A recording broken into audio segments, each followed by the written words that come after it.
I call the Honourable Member for Canberra. Thank you, Deputy Speaker. It is a great honour to be part of this debate on closing the gap and the statement on closing the gap this year.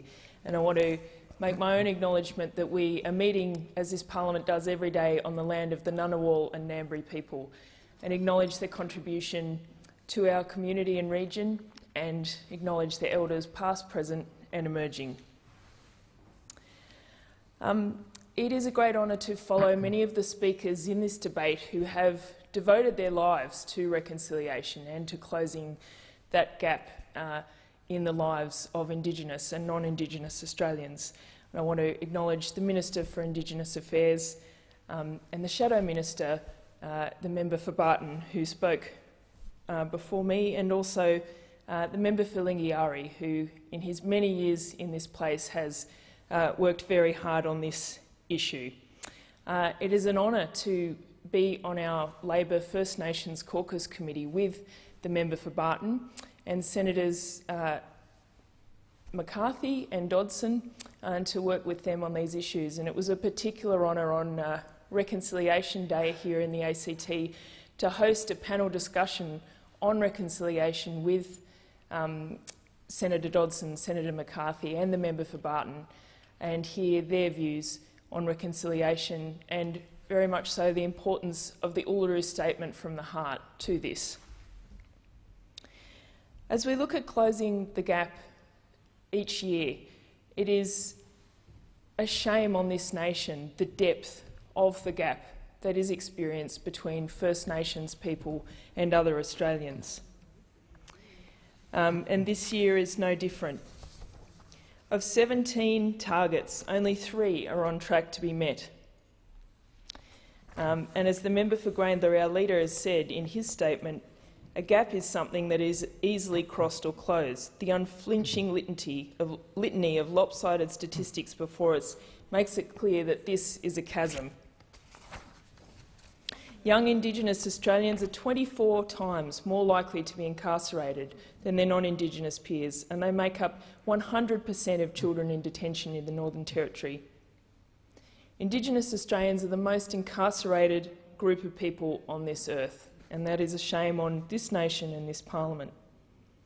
Indigenous children today are being placed in out-of-home care at 10 times the rate of non-Indigenous children, and make up 36% of children living away from their parents, even though they represent only 6% of all children. And as we look at the targets, even if the adult incarceration goal was to be met, which is a 15% reduction by 2031, the rate would still be more than 11 times higher than for the non-Indigenous population. Even if the youth incarceration goal was to be met, a 30% reduction by 2031, the rate would still be more than 12 times higher than for the non-Indigenous population.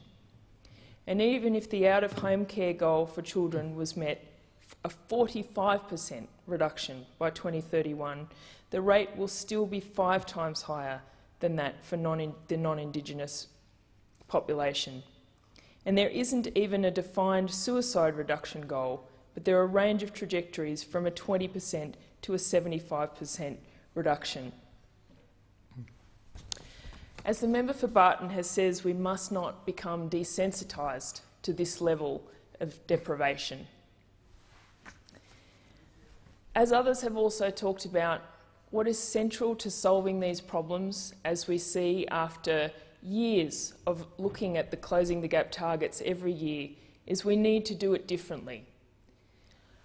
We have listened to First Nations Australians through the process of the Uluru Statement from the Heart, and they have said what it is that they want to change. They have respectfully asked this parliament for voice, treaty and truth, but that respect at this point is not being returned.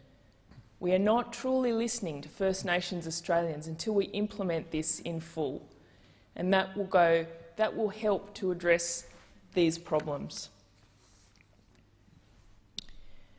We cannot begin as non-Indigenous Australians to fully understand the intergenerational trauma that is experienced as a result of the settlement of this country, but what we can't ignore is that the dispossession of First Nations Australians is fundamental to the establishment of Australia as we know it today, and that trauma continues in these statistics that we look at each year. The Uluru Statement has asked for truth-telling, for a process in order to come to terms with our history that has been very dark in this country, and to move on from that. As the member for Barton has also said, truth-telling is not about shame or guilt, but about moving forward, and that is something we need to do together. It has asked for a voice to this parliament, a constitutionally enshrined voice to this parliament, so that the answers to some of these problems can be found independent of the government of the day. This is incredibly important, and this is something that I'm proud that Labor is committed to in full.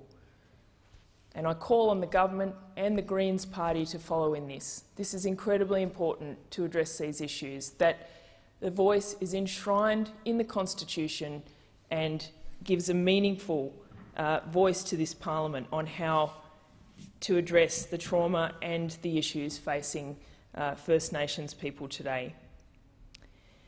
The Uluru Statement has asked for treaty, a Makarrata Commission, and the Labor government is committed to establishing this with urgency. We welcome the announcement. Last week we saw the Prime Minister announce a $380 million redress scheme for survivors of the stolen generation in the ACT, the Northern Territory and Jervis Bay territories. And I want to, Labor welcomes this, of course, and I particularly want to welcome it on behalf of my Canberra community, many of whom will be impacted by this, and to acknowledge that while there is, of course, a financial payment in recognition of the unthinkable treatment that people endured, an important part of this is also the opportunity to tell their story if they would like to, and to receive an apology, and how important that is for the broader addressing of these of this. So we welcome that, but we need to do so much more, and we need to be listening to First Nations people about how to address some of these issues, and that is exactly what a voice to Parliament enshrined in the Constitution, a Makarrata Commission, would enable us to do.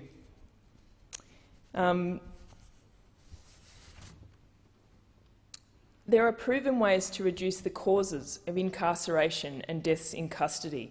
It has been more than 30 years since the Royal Commission into Aboriginal Deaths in Custody handed down its findings and 339 recommendations. But tragically, hundreds of First Nations Australians have died in custody or in police pursuits since then. And I commend the Change the Record movement here for what they have been doing on that.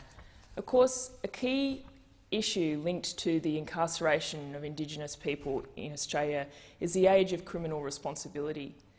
And I'm proud that the ACT has been the first jurisdiction to commit to lowering this, as the UN has recommended, because in this country at the moment, children as young as 10 can be incarcerated, and I think that is clearly wrong. I'm proud that the ACT has made that commitment, but it is something that all states and territories would hopefully move towards, and that is something we should address with urgency.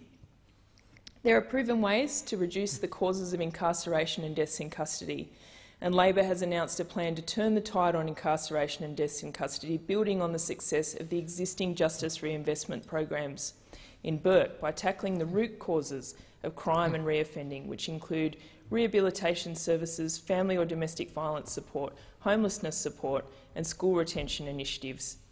Where we see programs that are working, we should try and replicate them.